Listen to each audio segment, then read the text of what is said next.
Yo, what's going on, guys? GCTV back with another video. This is the last video until I go on vacation, so you guys aren't going to get any videos till probably next weekend. I mean, I apologize for that, but there's other content creators out there, you know? If you want to watch TV stuff, go watch Cody Leach. If you want to watch basketball stuff, go watch Kenny Beecham. If you want music stuff, go watch like Fantano or Sean C or 2K God or someone like that. There's plenty of people that have a niche in the community for that type of stuff, but we're just going to talk about Outer Banks. We watched the third episode of Season 3 yesterday, and obviously the big thing was about John B meeting up with his dad, but plot twist, we'll get into it. Fathers and Sons is what this episode's called. Episode 3 of Outer Banks Season 3 starts with us learning about the bond between Big John and John B. Now, we know that John B really missed his father and that they spent a lot of time, they bonded together. We knew that, but we're going a little bit more in depth here in Season 3. So it's nice. More of a friend than a father. The pair had an unbreakable friendship together, but unfortunately, the last time they spoke, they had a big fight, leaving plenty unresolved, and obviously there's a lot of guilt from both parties with that. Now, though, with the bells chiming, John B shows up at the church thinking his father is there. Father and son have a touching reunion, with Big John apologizing for the Houdini Act for all these years. I'm sorry I evaded you. All that stuff. With Singh's goons showing up outside, the pair are forced to flee. Unfortunately, when they make it to the dock, they find the boat gone and Carlos himself devising a plan to capture them. So, yeah, I know these videos, I'm kind of zooming through the plot line, and this is a spoiler review, so if you haven't watched episode 3, just watch it. This is kind of a discussion forum that we can come here and we can talk about things. A couple people comment on my videos. Obviously, these videos don't get as much engagement as like my music videos. It's just stuff to kind of do in the background, so I have content for you guys. But, yeah. John B phones through to Sarah and the others, telling them to wait at OBX for him. That's where they're going to meet, where they're going to kind of reunite and regroup. Sarah decides to take his advice and does just that. Like, she wasn't really sure. She thought she heard Killair. Is that where Kilgare? Is that where? I don't remember if it's Killair or Kilgare. I can't quite remember, but that's obviously like their hometown, and she thought she heard fragments of that. Obviously, there was bad like phone reception when they were on the phone and stuff, and she's like, all right, we'll just meet him there.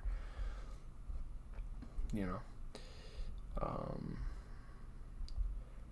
John B and his dad make it to the latter's house, where he grabs his gear, including a gun and a book on El Dorado. They also show... Oh, crap.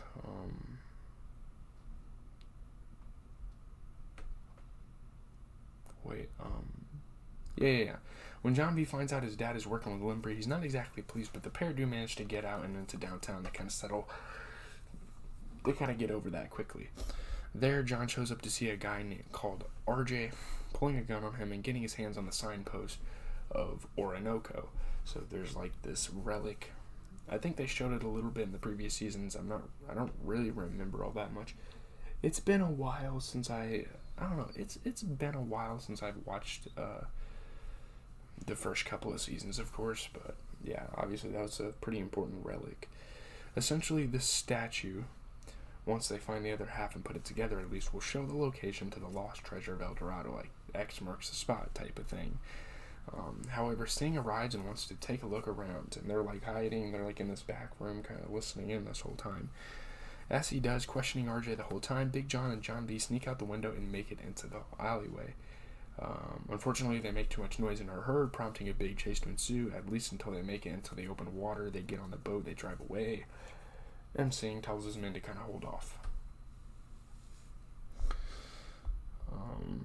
Singh calls off his guards, confident he can get the jump on them, given he has men everywhere. Like, don't worry, we don't have to like waste our energy and time shooting at these guys from afar. Besides, chasing the pair over open water late at night is a recipe for disaster. Obviously, there could be some storms brewing.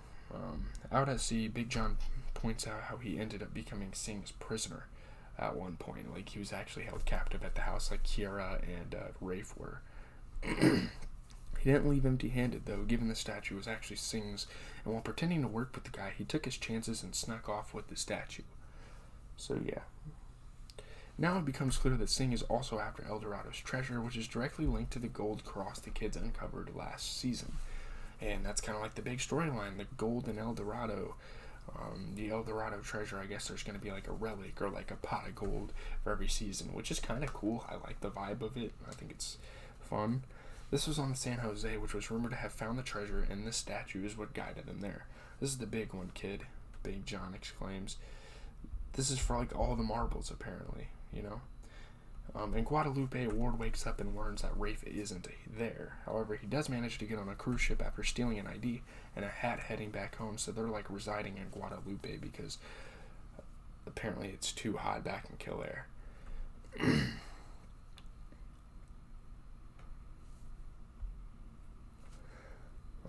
When he gets there, Rafe speaks to Ward about what happened in Barbados, including the deal with Singh that's gone south. The Ward is just glad he's okay, but he has other plans right now. He wants Rafe to head back home and sell everything so they can like fully move into Guadalupe. In doing so, Rafe will then be stepping up and taking a bigger role in the family business going forward. I didn't talk about what happened with like John being his dad. I don't know. He actually did find his dad. I don't think it was a hallucination. It's just when Sarah got there, John B looked stupid because his dad left. But his Big John bailed again. We know that this fight is now going to be over the El Dorado treasure, and the story is woven neatly into the previous season too, with this treasure hunt managing to work in themes and ideas we've seen before, while also adding a slightly fresh slant to proceedings. So yeah, apparently John B's dad has left him again. Whether John B's dad is bailed for good or this is just a temporary blip remains to be seen, but the pieces are certainly in place now for the pace to pick up and the story to become a little bit more tense, you know. The fights are going to get, you know, Singh's going to get closer and closer to the people, to capturing people and punishing them, probably shooting some people. I don't know. But Carlos Singh is certainly intimidating, though, and Andy McQueen's performance is a good one, easing into this role nicely. Apparently Carlos Singh wasn't a big part of last season. I don't think he even was in last season. Okay, that's cool. We get a new villain. It's always great. With Rafe's situation in Barbados likely to spill over into this as well, not to mention Wildcard Ward and the rest of the family too, the rest of Season 3 is set up on a precarious knife edge. So yeah, that's really all I have to say. Leave a like, comment, subscribe. I know these videos are a little bit short, but it's a pretty concise storyline, and the episodes are only like a little over 40 minutes long. So there's not really much going on in every episode, but things kind of tie in and kind of get crazy at the ends. And yeah, apparently the cliffhanger is that John B's dad has left him again, and they only were together for an episode. So that makes for some interesting storylines moving forward. So